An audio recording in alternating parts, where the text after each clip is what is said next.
आज की इस क्लास में मैं बीएल आप सभी विद्यार्थियों का हार्दिक स्वागत करता हूं। आज की क्लास में हम राजनीति विज्ञान द्वितीय वर्ष द्वितीय प्रश्न पत्र के अंतर्गत पुस्तक है भारतीय राजनीतिक व्यवस्था।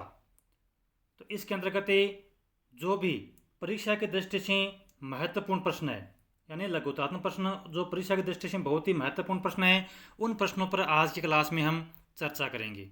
तो हमारा यह पहला भाग है।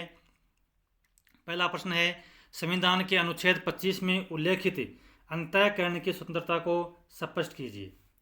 तो संविधान द्वारा प्रदत्त नागरिकों के मौलिक अधिकारों में से एक धार्मिक स्वतंत्रता का अधिकार है। तो जैसा कि भारतीय संविधान के अंतर्गत भारतीय नागरिकों को कुल वर्तमान में 6 प्रकार के मौलिक अधिकार प्राप्त है। उनमें से एक है धार्मिक स्वतंत्रता का अधिकार, जिसका उल्लेख किया गया संविधान के अनुच्छेद 25 से लेकर के 28 तक में।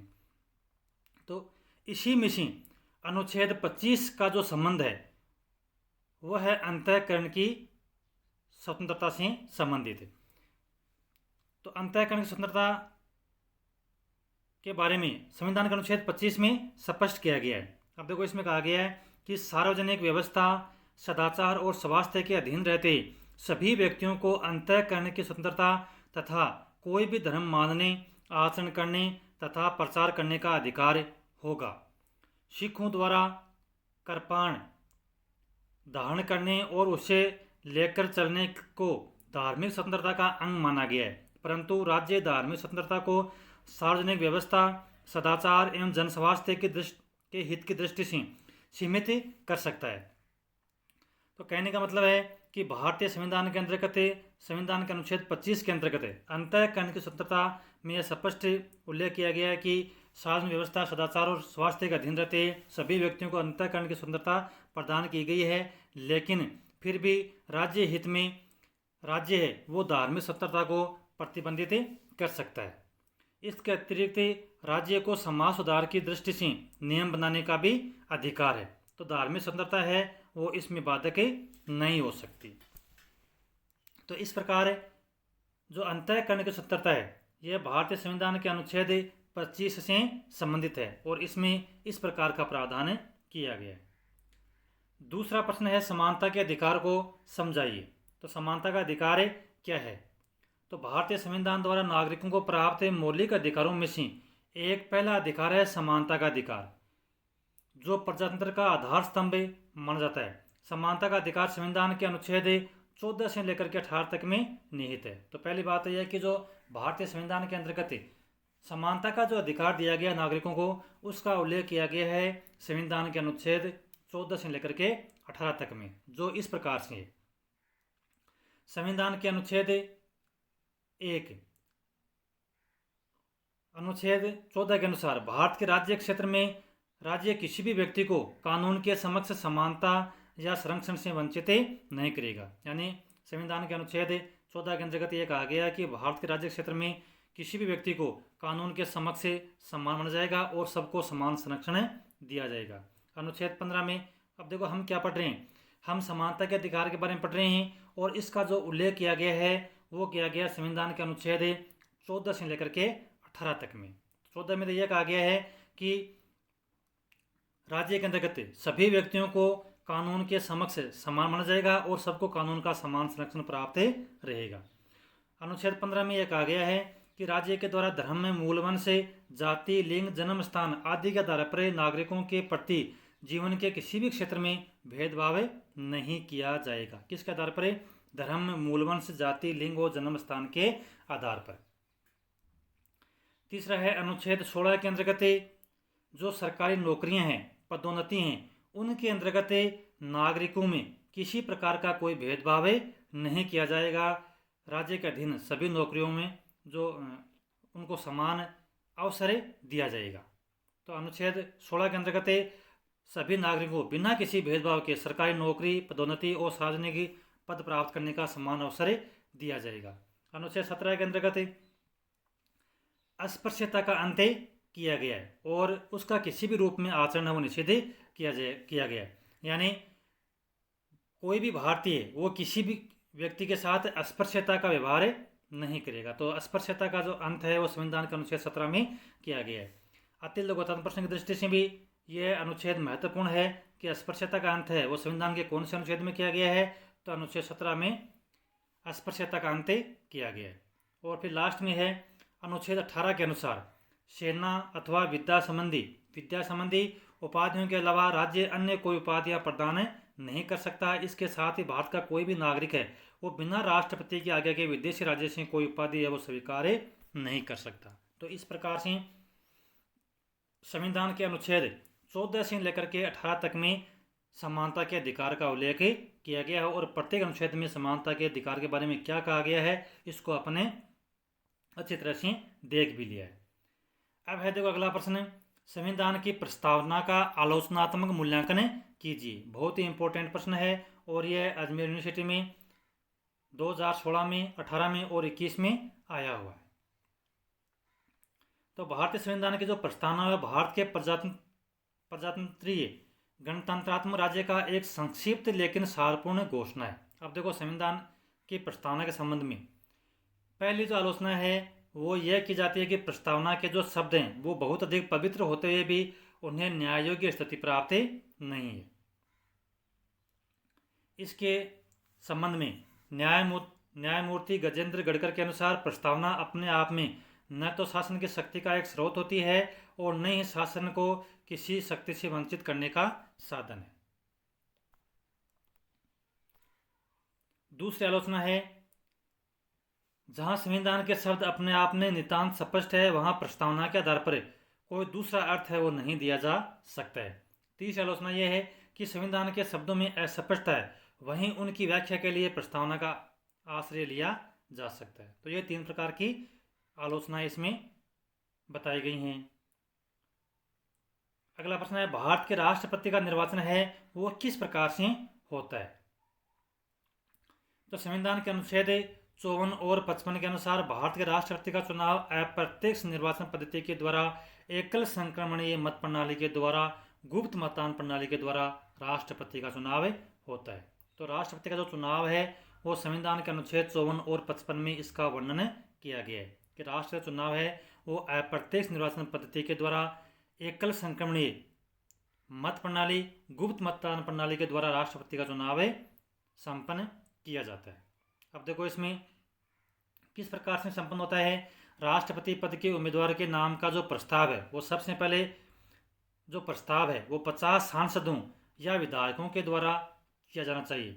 इतनी ही संख्या में सांसदों या विधायकों द्वारा उनके नाम का अनुमोदन किया जाना चाहिए और उसे 15,000 रुपये जमानत राशि है वो भी जमा करानी पड़ती है। तो सबसे पहले प्रस्ताव लेना पड़ता है और प्रस्ताव लेने के लिए 50 सांसदों या विधायकों के द्वारा उसके नाम का प्रस्ताव होना चाहिए और इतनी संख्या में सांसदों या विधायकों द्वारा उसके नाम का अनुमोदन भी होना चाहिए और 15,000 रुपये की जो राशि है वो भी जमा करानी होती है। संविधान द्वारा राष्ट्रपति निर्वाचन के लिए अप्रत्यक्ष पद्धति को स्वीकार किया गया है। संविधान के अनुच्छेद 54 के अनुसार राष्ट्रपति एक निर्वाचक मंडल द्वारा निर्वाचित होता है जिसमें शामिल होते हैं संसद की दोनों सदनों के निर्वाचित सदस्य। अब देखो राष्ट्रपति निर्वाचन में कौन कौन शामिल होते हैं। तो राष्ट्रपति निर्वाचन होने से पहले एक निर्वाचक मंडल का गठन होता है, यानी एक पहले निर्वाचक मंडल या समूह का गठन किया जाता है जिसमें कौन कौन शामिल होते हैं। जिसमें शामिल होते हैं संसद के दोनों सदनों के निर्वाचित सदस्य, राज्यों की विधानसभाओं के निर्वाचित सदस्य और तीसरा है राष्ट्रीय राजधानी क्षेत्र दिल्ली, पांडिचेरी, संघ राज्य क्षेत्र की विधानसभाओं के निर्वाचित सदस्य। यानी ये 3 प्रकार के सदस्य इसमें भाग लेते। संसद के दोनों सदनों के निर्वाचित सदस्य, राज्यों की विधानसभाओं के निर्वाचित सदस्य और राष्ट्रीय राजधानी क्षेत्र जो दिल्ली है और पांडिचेरी संघ राज्य क्षेत्र की विधानसभाओं के निर्वाचित सदस्य इसमें भाग ले सकते हैं। तो ये समूह है यानी मंडल है और इसमें 3 प्रकार के सदस्य वो इसमें भाग लेते हैं। राष्ट्रपति के निर्वाचन के लिए एकल संक्रमणीय आनुपातिक प्रणाली को अपनाया गया है। मनोनीत सदस्यों को निर्वाचन में भाग लेने का अधिकार इसमें नहीं दिया गया है। कुल वैध मतों का स्पष्ट बहुमत प्राप्त होने वाले उम्मीदवार को राष्ट्रपति निर्वाचित किया जाता है। निर्वाचित होने के लिए जो कोटा निर्धारित किया जाता है वह वैध मतों के आधे से 1 अधिक होता है। निर्वाचक मंडल के सदस्य अपनी वरीयता व्यक्त कर सकते हैं। सर्वप्रथम अपने पहली पसंद के मतों की गणना की जाती है, या पहली वरीयता के गणना में ही किसी उम्मीदवार को यदि निर्धारित कोटा या स्पष्ट बहुमत प्राप्त हो जाए तो दूसरी वरीयता के मतों की गणना नहीं की जाती है। तो देखो विद्यार्थियों, इसका मतलब ये है कि जो प्रत्येक मतदाता है वो जितने राष्ट्रपति पद के लिए उम्मीदवार खड़े हैं उनको वरीयता के आधार पर वोट देता है ना, वो किसी एक को वोट नहीं देता, बल्कि वरीयता के आधार जैसे मान लीजिए कि 4 कैंडिडेट खड़े हैं राष्ट्रपति के लिए, तो 1, 2 यानी दूसरी वरीयता, तीसरी और चौथी वरीयता करने का मतलब कि चारों उम्मीदवारों को वोट देते हैं, लेकिन किस आधार पर? वरीयता के आधार पर। जैसे जिस उम्मीदवार को सबसे अधिक पसंद करते हैं उसके आगे 1 नंबर, जिसको 1 नंबर से कम पसंद करते हैं उसको उसके आगे नाम के आगे 2 नंबर, और फिर 3 और फिर 4, यानी वरीयता के आधार पर है जो मतदाता है वो राष्ट्रपति पद के उम्मीदवार को वोट देते हैं। और फिर जब काउंटिंग होती है तो ऐसी होती है, जैसे पहले वरीयता के मतों की गणना होती है, यदि पहली वरीयता के आधार पर यदि किसी उम्मीदवार को जीत मिल जाती है तो फिर दूसरी वरीयता की गिनती नहीं की जाती, लेकिन पहली वरीयता के आधार पर यदि किसी उम्मीदवार को विजय हासिल नहीं होती है तो फिर दूसरी वरीयता के आधार पर गिनती की जाती है। कहने लगे कि जब तक राष्ट्रपति पद का चुनाव या उसको बहुमत नहीं मिलता है तब तक वरीयता के आधार पर गिनती है वो चलती ही जाती है। तो राष्ट्रपति निर्वाचन मतों की साधारण गणना से नहीं होता है, सदस्यों के मतों का मान निकल जाता है, जिसके लिए एक फार्मूला निश्चित किया गया जो इस प्रकार से किया है। यानी जिस प्रकार से सांसदों और विधायकों का जो चुनाव होता है वैसे राष्ट्रीय चुनाव नहीं होता है, बल्कि उसके अंतर्गत एक सूत्र के माध्यम से पहले एक निश्चित कोटा निकल जाता है और उस कोटे के अंतर्गत जितने मत निर्धारित किए गए हैं उतने मत राष्ट्रपति पद के लिए होने आवश्यक हैं। यदि उतने मत हासिल नहीं होते हैं तो राष्ट्रपति का चुनाव नहीं हो सकता।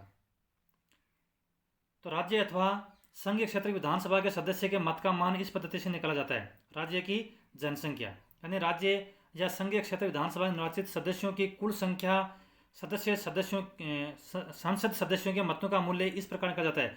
राज्यों व संघीय क्षेत्रों की विधानसभाओं के सदस्यों के मतों का कुल और उसमें 1000 का भाग लगाया जाता है। संसद के दोनों सदनों के निर्वाचित सदस्यों की संख्या प्लस 1000। तो इस प्रकार से राष्ट्रपति के जो मतों का मूल्य है का जो निकालने जो फार्मूला है वो इस प्रकार से तय किया गया है। अगला प्रश्न है, भारत में कानून निर्माण की प्रक्रिया का वर्णन कीजिए।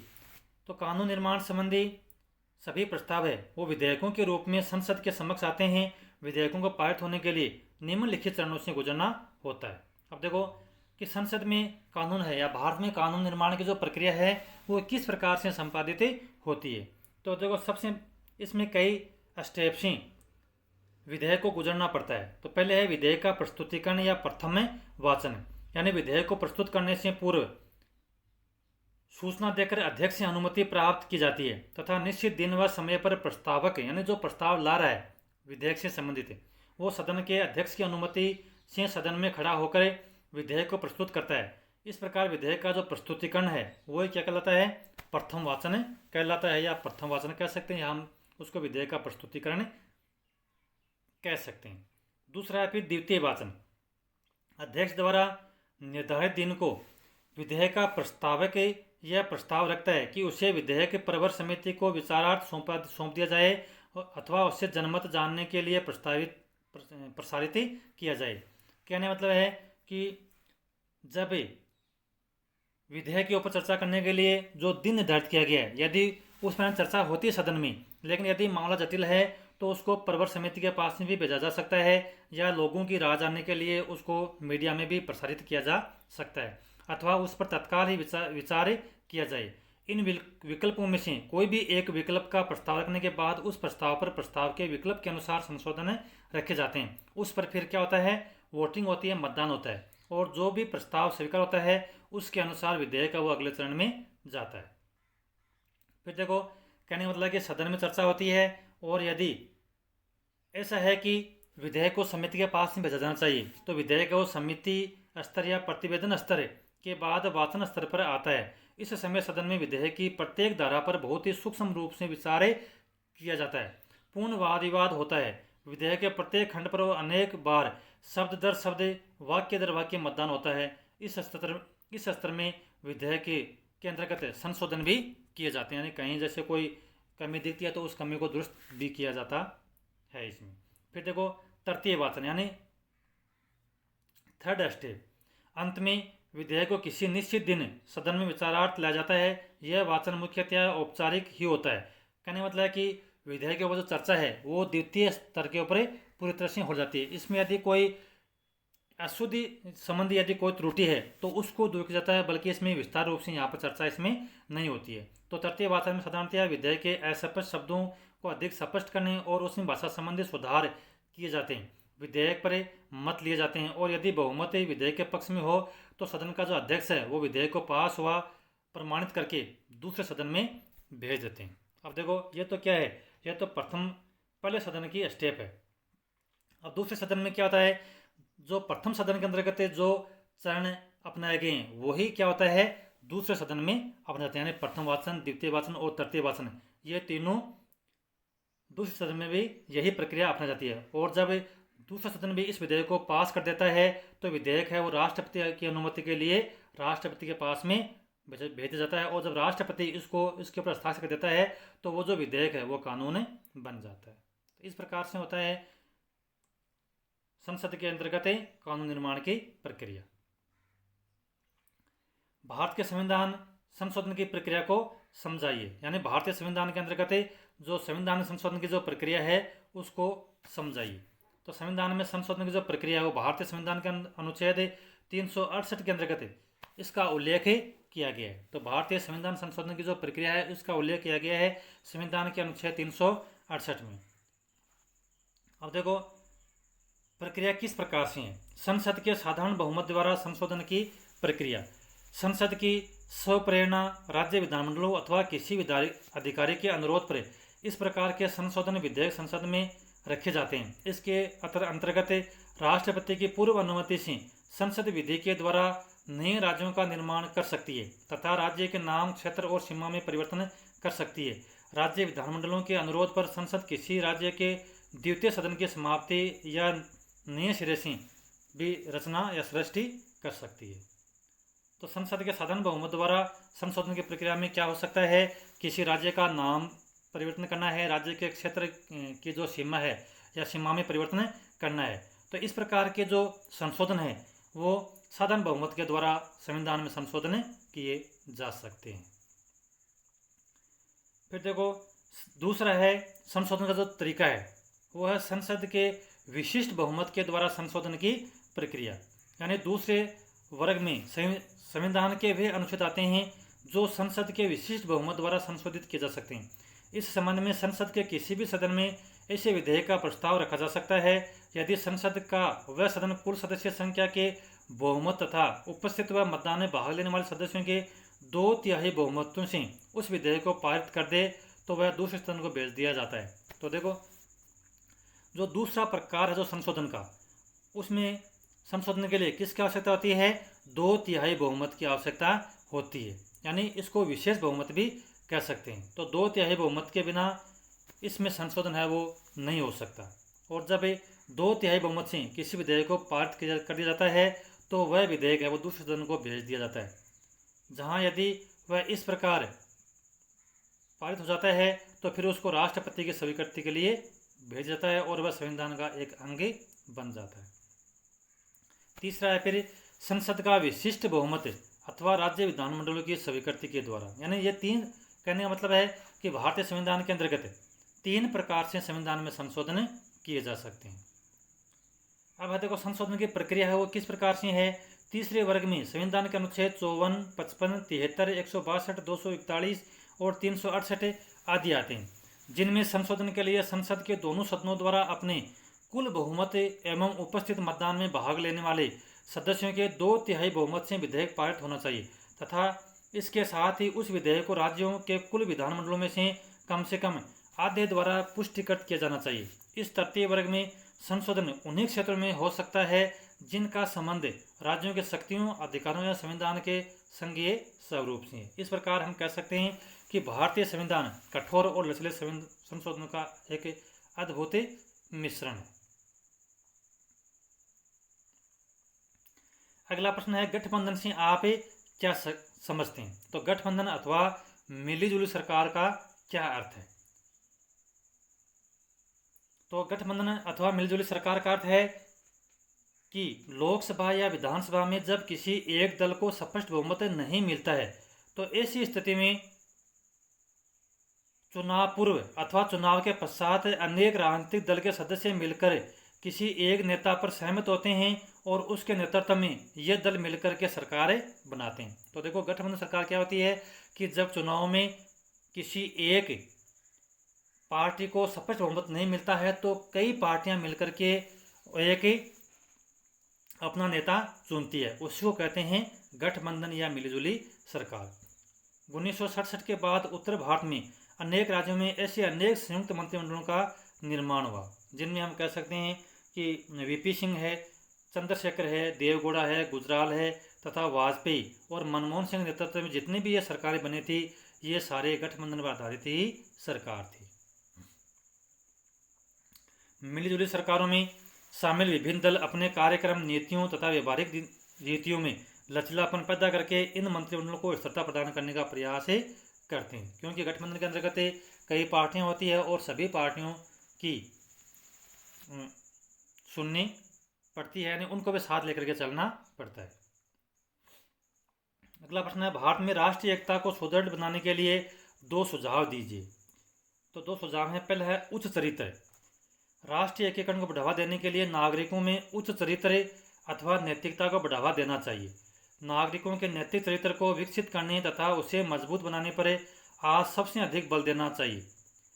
आज सामाजिक और राजनीतिक नेतृत्व का जो नैतिक चरित्र है भी संदेह रहित होना चाहिए। तो सबसे पहली बात है कि जो देश के अंतर्गत नेता है, नागरिक है, उनके अंतर्गत उच्च चरित्र की भावना होनी चाहिए।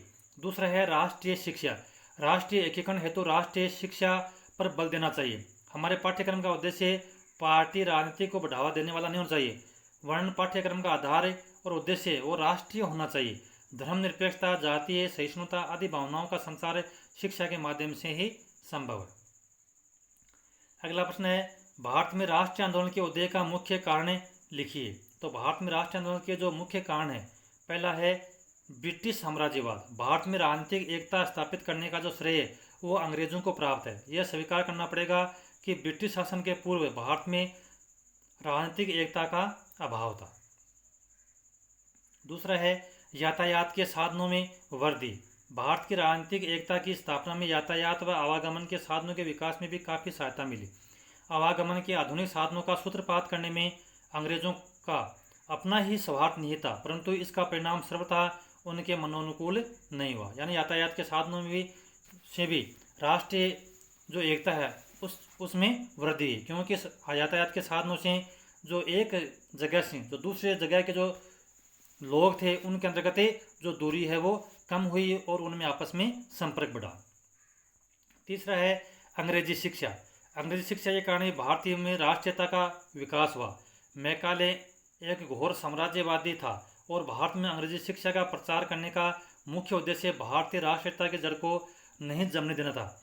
उसका ख्याल था, उसकी यह सोच थी कि अंग्रेजी शिक्षा के प्रचार से भारतीय सभ्यता और संस्कृति का लोप हो जाएगा और भारतवासी वो मानसिक रूप से अंग्रेजों के गुलाम बने रहेंगे। लेकिन अंग्रेजी भाषा भारतीयों के लिए अनेक दृष्टियों से अभिशाप के रूप में एक वरदान सिद्ध हुई। अगला है धार्मिक एवं सामाजिक जागरण। राष्ट्रीय आंदोलन की पृष्ठभूमि तैयार करने में 19वीं शताब्दी के धर्म और समाज सुधार आंदोलन का भी बहुत बड़ा योगदान है। इस काल में राजा राममोहन राय, स्वामी दयानंद सरस्वती, विवेकानंद और आदि अनेक समाज सुधारक पैदा हैं, जिन्होंने ब्रह्म समाज, आर्य समाज, प्रार्थना समाज और अनेक संस्थाओं को स्थापित करके भारतीय में आध्यात्मिक और सांस्कृतिक चेतना जागृत की। अगला प्रश्न है द्वैत शासन का क्या अर्थ है अथवा द्वैत शासन किसे कहते हैं? तो द्वैत शासन अर्थात दोहरा शासन, यानी 2 प्रकार का शासन। तो द्वैत शासन का आंग्ल पर्यायवाची शब्द है डायरकी। 2 ग्रीक शब्दों डाई और आर्की शब्द से बना है, जिसका तात्पर्य क्रमशः दोहरे शासन से था। इस प्रकार द्वैत शासन का अर्थ है दोहरा शासन, यानी 2 प्रकार का शासन। तो 1919 के जो अधिनियम था उससे इस दौरे शासन की शुरुआत हुई थी। तो 1919 के अधिनियम से प्रांतीय शासन में दो क्षेत्रों में विभाजित हो गया, यानी शासन को दो भागों में विभाजित कर दिया गया और दोनों क्षेत्रों का प्रशासन दो ऐसे पदाधिकारियों द्वारा किया जाए जिनके स्वरूप और उत्तरदायित्व में भी विभिन्नता हो। इस प्रकार 1919 के अधिनियम के द्वारा प्रांतीय क्षेत्र में द्वैत शासन की स्थापना की गई और इसका निर्माण है वो प्रांतीय विषयों का रक्षित और स्थानांतरण, यानी विषय है उनको भी दो भागों में बांट दिया गया, एक रक्षित विषय और दूसरा स्थानांतरित विषय। मांटफोर्ड सुधारों के केंद्रीय प्रस्ताव ने प्रांतीय स्वायत्तता के लिए दो महत्वपूर्ण बातें प्रारंभ को उस सत्ता के नियंत्रण से स्वतंत्रता और जनता के प्रति शक्ति का हस्तांतरण। तो 1919 के अधिनियम के द्वारा प्रशासन के विषयों एवं आय की मदों को केंद्रीय और प्रांतीय दो शासन में बांटा गया। तो द्वैत शासन से क्या तात्पर्य है? द्वैत शासन से तात्पर्य है दोहरा शासन, यानी शासन को दो भागों में बांटना, या हम कह सकते हैं कि एक ही प्रांत के अंतर्गत दो अधिकारियों को शासन की जिम्मेदारी सौंप देना और दोनों का जो उत्तरदायित्व है वो भी अलग अलग। तो ऐसा ही हुआ था भारतीय संविधान के अनुच्छेद भारत जो शासन अधिनियम जो 1919 का जो भारत शासन अधिनियम आया था उसके अंतर्गत प्रांतों में दोहरा शासन लागू किया गया था। और फिर जब 1935 का अधिनियम आया तो उसमें भी केंद्र में द्वैत शासन लागू किया गया था। तो इसमें हुआ क्या था, जो विषय थे उनको भी दो भागों में बांटा गया, एक तो रक्षित विषय थे और एक स्थानांतरित विषय। तो आज की इस क्लास में हम केवल 10 प्रश्न पे ही चर्चा कर पाएंगे। वीडियो अधिक लंबा होने के कारण अगली क्लास के अंतर्गत हम इस पर विस्तार बाकी जो प्रश्न बचे हैं उनके ऊपर चर्चा करेंगे। यदि आज की इस क्लास में पढ़ाया गया टॉपिक आपको अच्छा लगा हो तो प्लीज़ मेरे वीडियो को आप लाइक और अधिक से अधिक शेयर करें। जय हिंद, जय भारत।